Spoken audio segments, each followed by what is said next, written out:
Hello, I'm Simon Mitchell and I'm here with Frank Doorhof, who got into photography at an early age with parents and grandparents very active in photography and film. Frank teaches model photography worldwide. His best-selling book, Mastering Model Shoot, is translated into many languages, and he's often asked to present or demo at big shows like Photokina, Photoshop, and here at the photography show at the NEC. So Frank, what are the first things you remember that got you into following your parents into photography?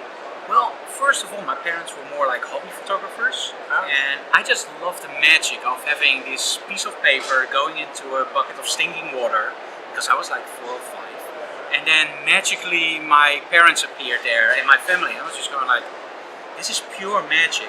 And then my grandfather taught me actually how to do dodge and burn.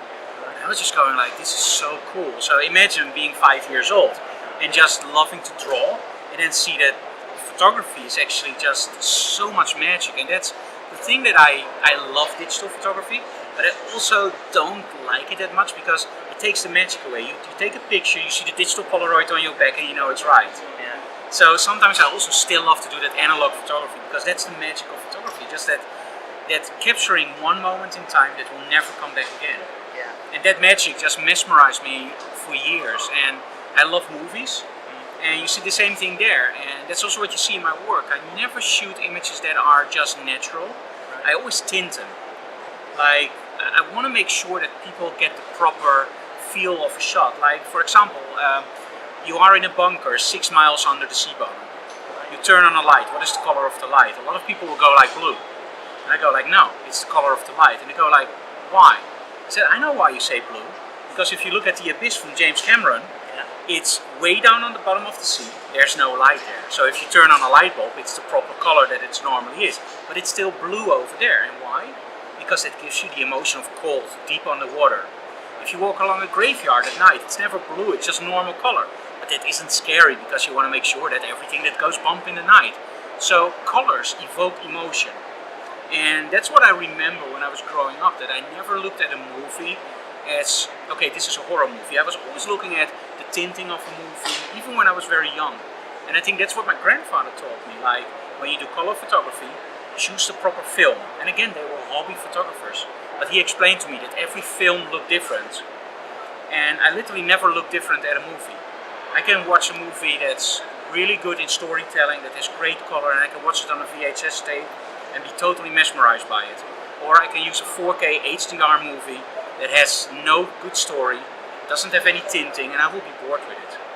So color evokes emotion and contrast. So that's what I was taught from a very young age, and that's also how I look at photography. Right. Well, thank you for an amazing insight. So do you use SLR or medium format, or both? I use both, and I use a cell phone. I have this Huawei P20 Pro. It's like a 40 megapixel camera, and in essence, lighting and photography is about storytelling. And as soon as people say that, oh, that was shot with a 20 megapixel camera, or the focus is a little bit off, the image isn't strong enough. Look at all the old masters like Robert Deschanel, Bresson. Those images weren't in focus. Those images were often focused on the backdrop. They were a little bit blurry, a little bit moved, but the images evoke emotion. Look at the one that stopped the war, the Napalm Child, like the girl or boy, whatever. They walked and they were covered in napalm and they looked really terrible. That image is terribly shot. It's totally out of focus. It's moved. It's blurry. Highlights are clipped. Blacks are blocked. Whatever. But that image has so much emotion. So as soon as people start tinkering around, oh, but look at the focus. Oh, it's a little bit too much. Oh, the colors. Then the image isn't strong enough. So I don't care what I shoot with. Of course, I have my preferences. I love shooting with medium format, and I love shooting with the Sony cameras for iFocus and all the other stuff. Right. And I just as easy make images with my cell phone, and all cameras give me a different feel. Right. So I choose whatever I have in my hands to take the picture, and then when I have choice, I will go. If I have to shoot faster action and I don't want any trouble, I will just shoot with Sony's. If I can slow the pace down, medium format. It's just magic, medium format. It's just awesome. Right. Okay. Well, it leads me on to my next question, which for day-to-day shots, do you rate any camera phones or still prefer a compact? again, whatever I have in my hands. For everyday shooting, whatever I have in my hands, that makes it possible to take that shot. So we have a dog at home since 3 months, and he moves around a lot. Yeah. My cell phone was always awesome with normal shot. When he moves around a lot, it's all blurry. So I used the pro mode. So I just set my shutter speed on a 2000th of a second, and I just let the camera do itself. Some people will go like, but Frank, you will have noise. I don't care. I have that shot. And that's, at that point, if I have to choose, of course I want to have the Sony. But if I don't have the Sony with me, everyday shots, just use your cell phone. It's about that story, and if that story is told, you have the shot. Don't care too much about, and I say that to the camera guys, boys and girls, don't worry too much about technique. First get the story in, and then worry about technique. It saves you a lot of money, because you can start with the most simple gear, create stunning images, and then just build up your gear, and make it even better. Excellent, good tips.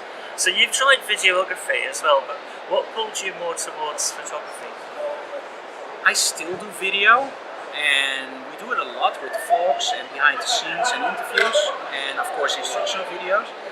But somehow a lot of people think that with video it's easier to tell a story. You see, again, that storytelling. But it's actually more difficult with video to tell a story than with a still. Right. And I think the turning point for me was 9/11 when I was in the States. We weren't in New York, we were in Indianapolis. And at that point I didn't bring a photo camera, I only brought a video camera. And I tried to film the world changing, literally. Right. And it just didn't work. I had some great shots, and the only thing I thought about, I wish I had a camera with me. I wish I had a photo camera with me, because the frozen moment in time is often easier to tell a story with than the moment in time that you just capture. So that's why I long a little bit more towards photography. Okay, well, that's, I understand that. And then moving from being a photographer to being a photography teacher, why the move? I think at one point I was shooting for some famous people in the Netherlands, and a lot of people started asking me like, hey Frank, how do you do your lighting? And I was just going like, I don't want to teach workshops, because I see a lot of stuff online where people teach and they don't really teach. They do smoke and mirrors, they explain something where even somebody that just started out photography can see it's wrong. And I didn't want to do that, because in my opinion, when you teach somebody, you make an impact on somebody's way of photographing. So if you do it wrong, you literally learn them the wrong stuff. And I started looking at stuff from Dean Collins, and later on Kelby, of course, and McNally and that kind of guys. And they are great teachers. And I was just going like, I don't want to do that. I'm not a master. Like Joey is like National Geographic and whatever. I was just shooting for our national magazine, or I did some artists and whatever. So I always thought like, I'm not a master. And at one point people keep asking like, hey Frank, can you teach one workshop? And at one point I just botched it and said, you know what, I'm going to teach one workshop, that's it. It's sold out, so I thought two.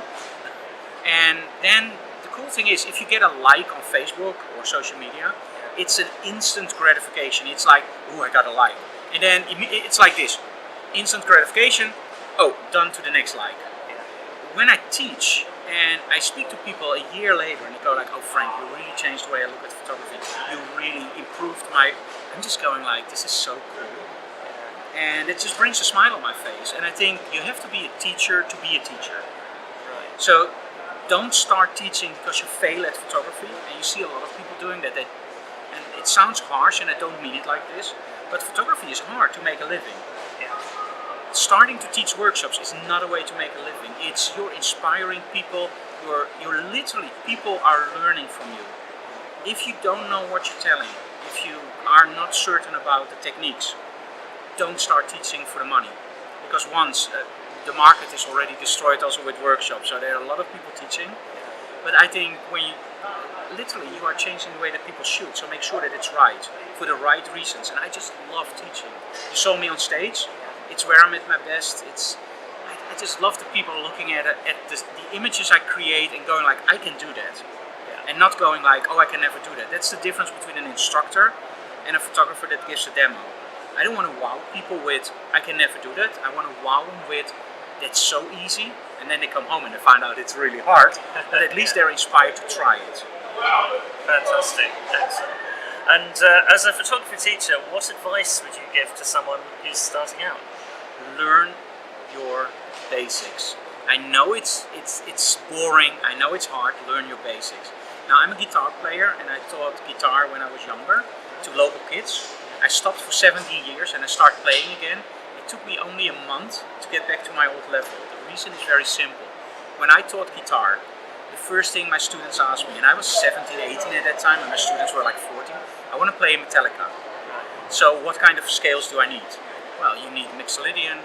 I want to play Vi. What do I need? Or Satriani. You need Lydian. Okay, I want to teach Lydian. No, I'm going to teach you the major scale. They go like, I don't want to learn a major scale. It's easy. C, D, E, F, G, A, B. I said, learn the major scale. No, I don't want it. I said, learn the major scale over the whole neck of the guitar. And some people did it. And then I just told them like, okay, you want Dorian? Start on the second note. You want Lydian? Start on the fourth note. And they were going like, really, it's that easy? So without teaching them the Lydian scale, which is up here, I taught them the major scale. And because they know the major scale, I don't have to teach them the Lydian scale. I only have to tell them like, start on the second note for Dorian, start on the third note for Phrygian, start on the, and etc, etc. And at that point they understood immediately. And they heard something in the music. They heard a major 7 chord. Oh, that's Lydian. So they didn't have to learn everything connected to Lydian. They just know the chords.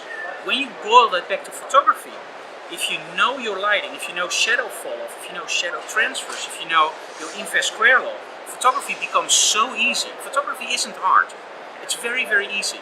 If you understand your basics of lighting, if you know your basics of lighting, you can start doing creative stuff with it. Like you saw with the lens flares. Why does a lens flare look? Because the angle has to be straight on the camera, then the lens flare look. How many people are struggling with that? I can't get that lens flare right. No, because you're not aiming it straight at your lens. Yeah. Because it's really necessary. It's a basic of photography. So guys, if you want to learn photography, start literally at the basics. What does light do? Get your cell phone, put on a glass on the table, and just move your cell phone around to see what shadows do. Only look at shadows. Don't look at lighting, look at shadows. Because shadows tells you the angle, the harshness of the shadow and the edge transfer tells you the light source, and the light fall-off tells you the distance. And at that point you know exactly how to emulate a shot. So learn the basics. Fantastic. 1 and 1 is 2. Great tips there, thank you. What would your top tips be for shooting reflective items, such as clear glass or silver, and any recommended background? Learn the basics. Angle of incidence is angle of reflection. So if you shoot something like with glasses, and you have your light hitting it like this, and I'm shooting like that, I will see a reflection. Angle of incidence is angle of reflection. If you move your light up and the light hits like this, the angle of reflection will be there, shoot from there, you won't have any reflections. So it's very, very simple, and use negative reflectors. In essence, and I don't want to go too much into this, but lighting, a lot of people think that lighting hits your model. It's not actually true, because if I do this and I open it up, you don't see light coming out. The thing that we see, and that's a little bit of a, I hope I can say this, a little bit of a mindfuck, is we think we see lighting, but we don't. We see reflections. So our skin is reflecting in a certain way, and that gives us the attention of that's how somebody looks, right? But it's all reflections. So when you use reflectors, if you understand that lighting isn't light hitting your subject, it's actually reflecting back, you also know that a black reflector will reflect black. Yeah. So that means it takes away shine, it takes away certain reflections. So use negative reflectors to take away that reflection. And at that point it's so easy to start working with light control and flags. And at that point, when you have something that's really reflective, just fleck your light. So use flecks in between the light source and your subject, and control your edge shadow with it. So moving it further away from the light source makes your edge transfer a little bit harder. Moving it closer to the light source makes it softer.